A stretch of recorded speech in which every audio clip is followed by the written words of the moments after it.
What is going on, guys? It is WrestleMania here, back with some more news. Join us now as we look at the wildest news stories and rumors you need to know, including Roman Reigns pulled from Money in the Bank, the real reason Money in the Bank has moved venues, Naomi and Sasha Banks not being paid, why Queen Zelina has been off television, and much more. Be sure to subscribe and hit that notification bell for daily wrestling videos, and follow us on Facebook for exclusive lists. Also check out WrestleMania.co.uk and our non-wrestling channel, Incredible. And now let's hit the intro and get straight into our first story.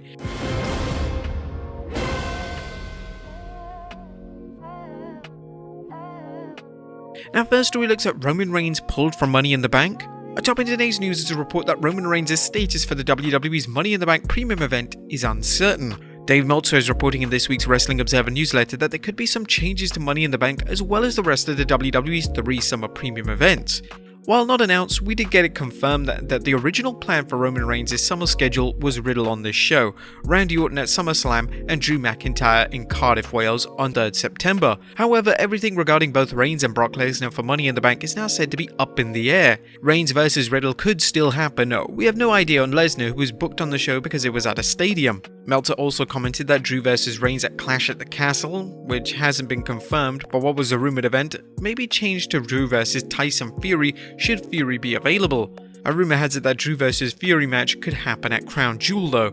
Now, there's also talk that Ronda Rousey may not appear at Money in the Bank as she is no longer featured on the advertisements for the show.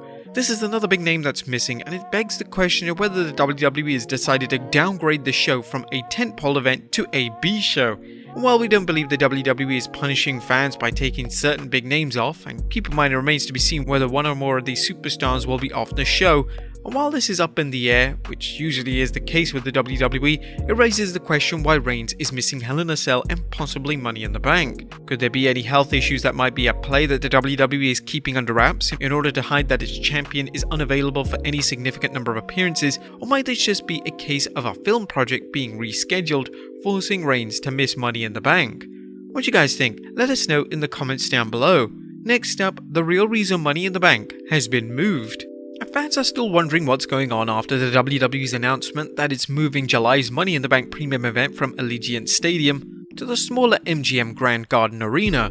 Now, you may recall the WWE announced that the stadium would host Money in the Bank right after the WWE held 2021 SummerSlam card at the arena. However, what's the reason for the move? As McMahon has been known to say, it's all about the money. Well, Dave Meltzer reports in this week's Observer that no public reason was given. The lack of ticket sales, at least at the level for a stadium show, would be the reason. What's notable is that it's believed that they have sold more tickets than they would fit in the new arena. To handle this, all tickets sold for the Allegiant Stadium are being refunded, and there'll be a new on-sale date for the MGM Grand. And Meltzer added that the WWE reportedly made the decision to move 2 weeks ago, but held off, possibly hoping that ticket sales would move after more commercials aired.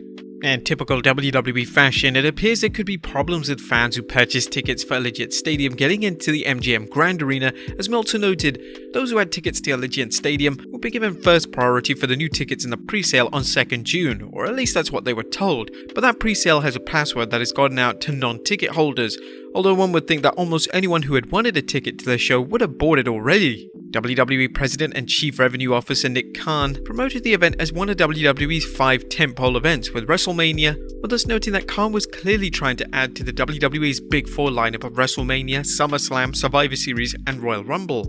We also noted how it appears the WWE is trying to improve its optics by hosting the majority of its premium events at stadiums, giving the company shows a major league look like the NFL and FIFA. And based on what we know about ticket sales, there's no getting around the fact that the WWE didn't want to air Money in the Bank at an arena with an obvious number of empty seats. While they could give away tickets for the show, there's no guarantee the seats would be filled, and even WWE's world-class production team might not be able to hide this. As we noted on our website, the WWE's problems selling enough tickets for Money in the Bank are likely due to a combination of factors, including high ticket prices, fan apathy to the product, poor marketing, i.e. not letting fans know who is on the show, and the weak economy.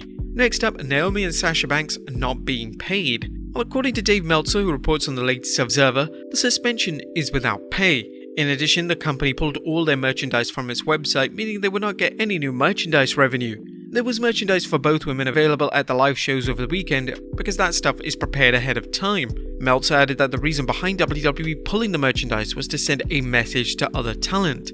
Merchandise can be a lucrative bonus for WWE superstars, so the thought of losing that added revenue may be enough for some wrestlers to go along with whatever the WWE throws their way. Next up, a WWE Hall of Famer blasts CM Punk for Hogan hatred. Now, the war words between Eric Bischoff and CM Punk continues as Eric Bischoff is blasting Punk for past comments wrestling straight edge superstar made about Hulk Hogan. Bischoff recently went off on Punk during his 83 Weeks podcast saying, "A lot of comments I made, the shots I took at CM Punk is just because I think he's an outright disrespectful guy. If you're gonna get yourself over, go out and get yourself over. But if you're gonna go out and, for example, in his very first promo, first thing you do is go out and talk about what a piece of shit Hogan is." Well, guess what? CM Punk clearly has no idea about Hulk Hogan. How does he know that? He does not know a thing. Bischoff has been critical of Punk and recently called him a financial flop based on how AEW has done business-wise since he joined the promotion. Punk indirectly referred to Bischoff as a carny dipshit for Bischoff's criticism of AEW's stagnant growth.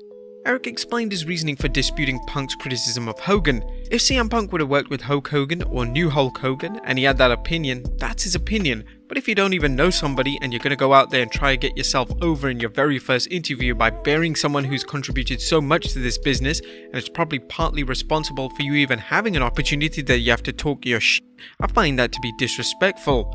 Hulk Hogan remains a controversial figure in pro wrestling, both among fans and wrestlers. At the same time, Punk is known for stirring the pot and trying to push the buttons for fans and wrestlers. Next up, WWE changing Max Dupri's stable. It looks like Vince McMahon may be already making changes to Max Dupri's SmackDown stable, as Wrestling News' Paul Davis reports the site was told that as of last Friday, the plan was not for Mansoor and Mace to be aligned with Dupri in the stable. At one point, the idea was to reintroduce them as heels on SmackDown, but Vince McMahon has changed his mind on them. No word yet on who may be added to Dupri's stable. Plans can change at any time in WWE, so it's possible that McMahon will decide to put Mansoor and Mace back into the group, but as of now, we're told that other wrestlers are being considered. Davis also reports that WWE filed a trademark for Maximum Male Models, which is believed to be the name of Dupri's faction. While there's been talk of having a female in the group, Davis suggests the group's name is making it unlikely. While that's possible, it's also possible a female could serve as a valet or in some other non-wrestling role. And finally, why Queen Zelina has been off television. And last but not least, where's Queen Zelina Vega been? Well, the winner of 2021's inaugural Queen's Crown tournament has been missing in action from WWE TV for a few weeks, leaving fans of her incredibly awful English accent asking where she is. Turns out the Queen is taking time off for surgery, at least according to PW Insider, which notes Her Majesty should be back around SummerSlam. Wrestling News' Paul Davis added, "The positive news comes out of this is that WWE is reportedly looking to push her when she returns. Vega has been praised for being willing to do whatever's been asked of her, and people backstage have noticed the hard work she's put in. What do you think they'll have planned for her when she returns? Let us know in the comments down below, and I'll see you next time with some more wrestling content."